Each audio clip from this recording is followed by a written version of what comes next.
Good evening, Toastmasters. Good evening.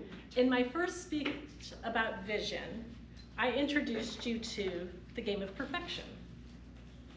The game of perfection is where you take different pieces and you try to fit them in their proper slots, all while the timer is going. And then pop, all the pieces scatter. And it's a great analogy for our lives. We all have so many responsibilities that we are juggling that we're constantly trying to put that next piece into the puzzle. Since I've given that speech, I have been reflecting on my own vision. I've been refining it, looking at resources and tools to help me. And I believe that, to me, vision is empowerment.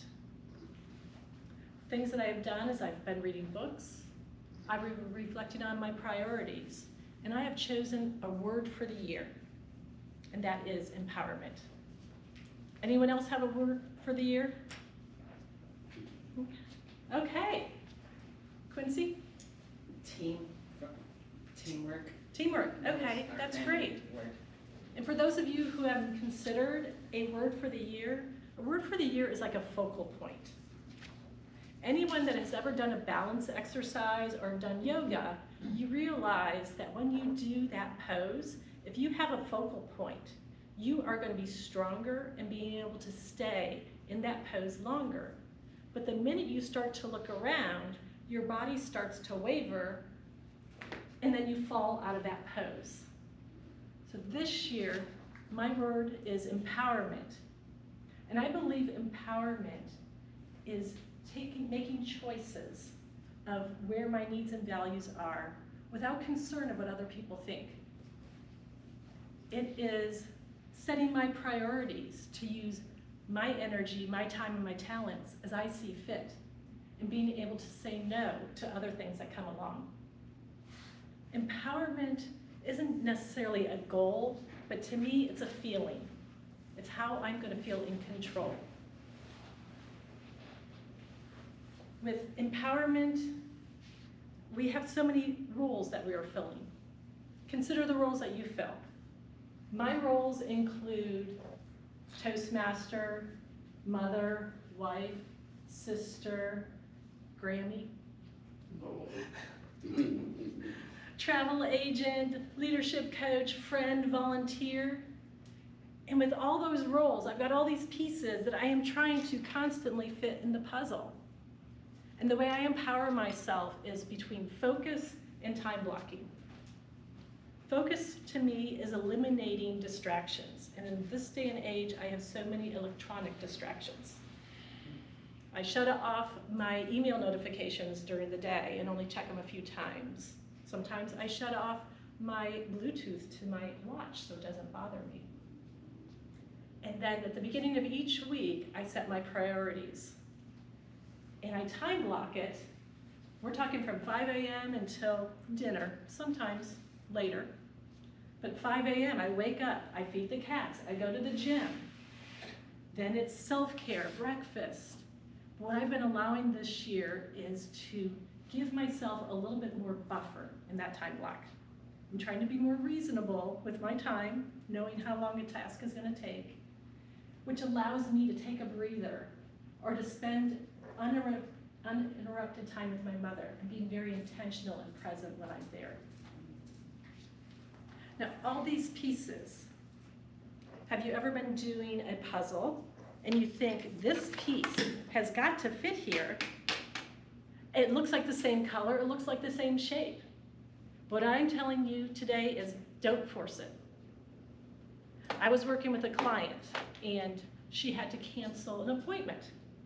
So I gave her some options to, here are some other times that I am available. Well, she got back to me and she goes, you know what, it's just not going to work with this week. And I go, that's fine. Don't force it. Because I'm here to help her have a more balanced life and feel in control and not be stressful. Think about when we were meeting at the library. Great location, great technology. However, we were forced into that time frame. We couldn't get in there until 6:30. We had to set up. By that time, meeting was going to start, and then we had to be done by a certain time, tear it all down, and get out of there. But thanks to Curtis and Miller-Motte, we now don't have to force our time. A book that I've been reading is called Finding Your Own North Star by Martha Beck. And in that, she talks about your essential self and your social self. Your essential self is what is bringing you joy. What is something that you do, you enjoy it so much that you don't have a recollection of how much time has passed. For me, it's sewing and reading. I can sit there in my sewing room and work through lunch, and that is fulfilling my essential self. Your social self is the desire to have approval from others around you. Maybe it is you were told you would make a great CPA, you should go to college and study accounting. So that's what you did. But maybe it's not very satisfying now. But now you're stuck in a job, you're not quite happy, and your social self is telling you, you can't quit this job. You have bills to pay. This year, I am looking more at my essential self. I'm going to the gym and staying as long as I want. When I take my mom on her errands, I make sure I don't have anything scheduled afterwards so she doesn't feel that I'm taking away from anything that I need to do. And that is taking care of my essential self. How about you? What's your vision for the year? Are you trying to fit too many pieces into your puzzle? Are you prioritizing your essential self over your social self? In perfection, we're under a time constraint. But in our lives, we can shut that timer off. We don't need to put all these pieces in. If something's not fulfilling you, set it aside. If it's still not fulfilling you, get rid of it. So I challenge you over this next week to consider your own vision. How can you align all the pieces of your life so that you can have balance, focus, and peace, just like I am? Tim. I had the pleasure of evaluating Virginia for her Develop Your Vision second speech. And I remember hearing the first speech with the game of perfection. I believe it was back when we were at Christie Hill, well before daylight savings time, when we were all definitely cold all of the time. And I loved the follow-on. And in fact, I'm just going to go, you may want to work on a third speech in the series. I loved this second speech as the follow-up. I thought I was enthralled with the first speech, and when I saw the game of perfection come back, I was very eager to see this speech as well. So even though Pathways might not have you make a third speech, maybe we can all ask for a third speech. I can't make a motion being up here, but maybe someone else can. So you excelled at the use of props to enhance your message. That's something as all of us Toastmasters can learn, and can learn from how Virginia used the game of perfection, not just the pieces, but the timer. She held the board up to demonstrate that our life can be treated just like this prop. She also used great analogies to get her point across. At one point, she said, crunching your life in a time frame just like we used to have to crunch our Toastmasters meetings at the library.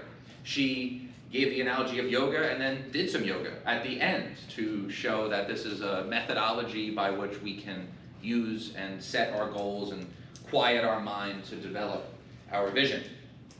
Now, there were just a couple of false starts in the beginning, but you already know that because you gave me a nod before I even finished the sentence. But as usual, everything else is fives. Audience awareness, I wanted to call out especially because right at the beginning you asked a question to the audience, which is something that always draws the audience in, obviously being engaged.